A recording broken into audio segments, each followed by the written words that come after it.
Des recettes créatives de petits pains vapeur imaginées par un chef français. 1. Prenez d'abord un peigne et appuyez-le doucement sur une boule de pâte pour créer de jolis motifs. Utilisez ensuite une pince pour serrer la pâte jusqu'à former une coquille. Ajoutez un petit bonbon rouge sur le dessus pour une touche spéciale.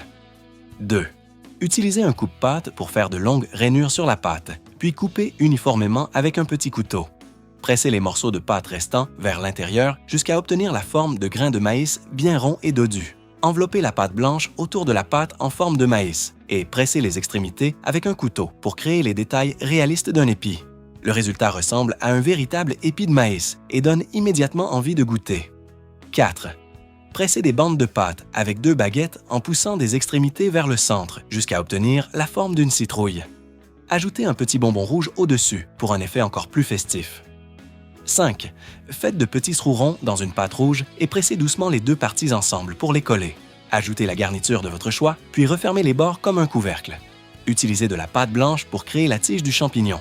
Votre adorable petit pain en forme de champignon est prêt. 6. Divisez la pâte verte en 4 parties et pliez chaque morceau en forme de triangle. Empilez soigneusement les 4 morceaux. Pressez le centre avec une pince et ajustez les côtés avec les doigts. Ces petits pains en forme de feuilles sont simples et très faciles à réaliser. 7. Pressez la pâte avec une pince, puis repliez-la vers le centre. Utilisez une fourchette pour créer de petites marques régulières sur les côtés afin de former les pattes d'une chenille. Relevez légèrement les côtés pour donner plus de relief et ajoutez des détails au visage pour la rendre plus vivante. 8.